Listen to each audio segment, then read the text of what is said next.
What is going on, Zero Victim community? Hope you are having a great day. I don't have my sweater on today. It's hot. It's hot in this house. I actually just had a hot bath, and that's probably why I'm a little warm.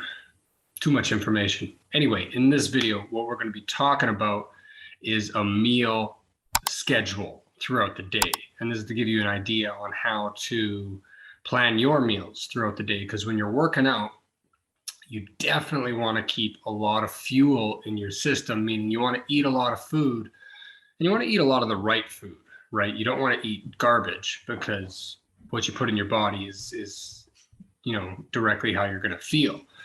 I can be one of the worst when it comes to this, because I like chips, I like candy, and I also have this really weird talent where I can just not eat. I can just not eat for like the entire day, and then it's 8-9 o'clock at night, and then I'm like, man, I didn't have anything today. So you don't want to fall into that category. You don't want to do that. You want to eat consistently, because when you eat consistently and you work out consistently, you're going to see results and you're going to feel great. You really do. But one of the most common things I hear, and most commonly comes from women, is I don't want to eat too much because I don't want to get big, or I don't want to get fat, or I don't want to get ripped too quick. And let me tell you, it is not that easy to get ripped that quick. So that's number one. But the body needs fuel. So when you're working out every day, or if you're working out 3-4 times a week, your body is using that food for fuel, for energy, so you can get gains and you can actually lose weight. Funny concept. We eat more to expose more energy, which in return is going to actually cut down on calories, cut down on weight. It's an in and out thing, right? Put out more calories than you're actually taking in. And that's the science behind it. So you want to eat. Now, what you put in your body is also very important. You're not just going to eat a bunch of chocolate cake and work out and be like, well, I'm eating a lot of chocolate cake, I should be seeing gains. Well, you're probably going to see gains the other way. So I'm going to share my screen, and this is not going to be too extensive, but sometimes it just helps to see. I know that stuff helps me. So workout daily eating schedule 2022. And again, if you want this, just let me know. Not hard at all. I will send it your way. So the first one, very, very important. This is there's two different types of fuels: liquid fuel and physical fuel, food. The water intake, 1 gallon of water, and I've said this before, I'm going to keep on saying it. You're going to feel like a superhero if you drink a gallon of water every day. And now, drinking that gallon of water every day is not easy. It's not an easy feat. I would highly recommend drinking that gallon as much as you can. Get a good portion of that gallon of water in before 2 p.m. Now, the reason I say that is because, when you drink it, majority of it in the morning or in the first half of the day, then you're using that all the way until you go to bed. And the second reason is, if you drink a lot of it in the second half of the day, well, you're going to be waking up in the middle of the night and you can go to the bathroom, and that's, uninterrupted sleep is just not healthy for you. So drinking a gallon of water, and then with added salt. Now, what type of salt? And I used to wonder this as well. Apparently, salt is salt. So there's different types of salt that taste differently, and table salt has iodine in it. So iodine has other effects to the body as well. I'll let you do your own research on that. But essentially, you want salt in your water. And the reason you want salt in your water is because it actually opens up the particles to bind together, and you're actually taking in more nutrients. Your body's actually holding onto that water better, and you're staying hydrated more. And it's kind of an oxymoron. I don't know if that's the right word, but it's kind of ironic to hear that salt is actually keeping you more hydrated.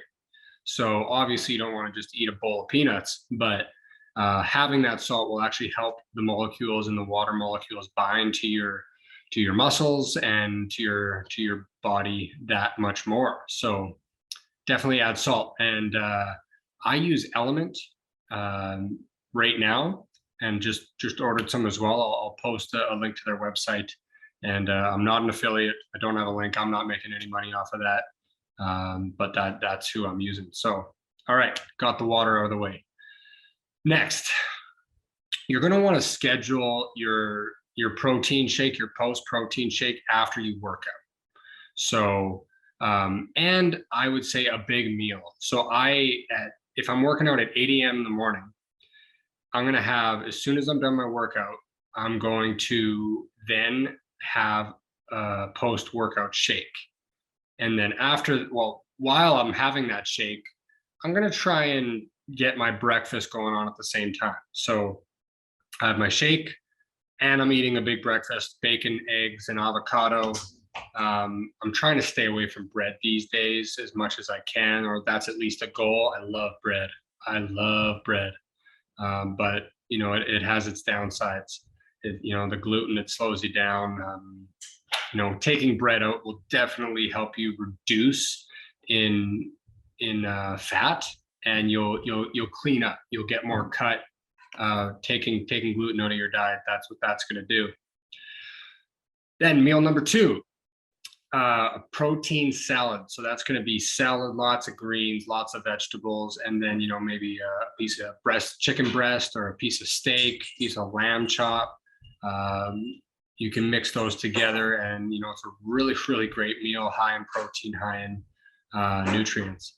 And then the third meal that I'm going to be having is dinner with Babe. We make something in the evening, and I don't really have a fixed schedule on this one. It's more of a spontaneous one. You gotta let loose. You gotta have a little bit of fun in this life. And a few of our common favorites is chickpea tacos. I'm going to be doing some of these recipes. I am going to be bringing these recipes to you guys. Don't you worry. I know you're very excited, and I know you just can't wait, but you're going to have to wait. So chickpea tacos, chicken tacos, Buddha bowl. And what a Buddha bowl is just a lot of different vegetables. So like you could have a base of rice or quinoa, then you could have peppers, you could have chickpeas in there, broccoli, Brussels sprouts, carrots, red cabbage, and then you make a nice little sauce over top of it. And it's really good. Beets, ooh, lots of good stuff in those. So I have those throughout the day, and then no eating past 7 p.m. That's a rule. Again, these are guidelines that you try to follow. Now, it's not going to happen every day. Just be aware of it. Be cautious of it, and try to do your best. So it's not easy, because things come up, but try and do it as best as you can. And the reason we don't want to eat past 7 p.m.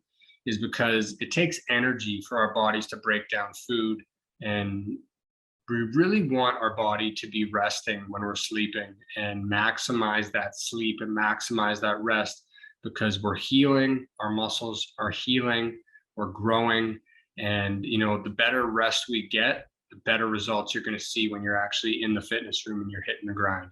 So that is my take on the daily eating habit schedule of when you're working out. And then if you're really trying to put on gains and you're really trying to bulk up, you might even want to squeeze in a 4th meal, or just get a couple minor snacks in between, because when you're trying to bulk, you really want to get some calories, and you want to just eat, of course, with working out.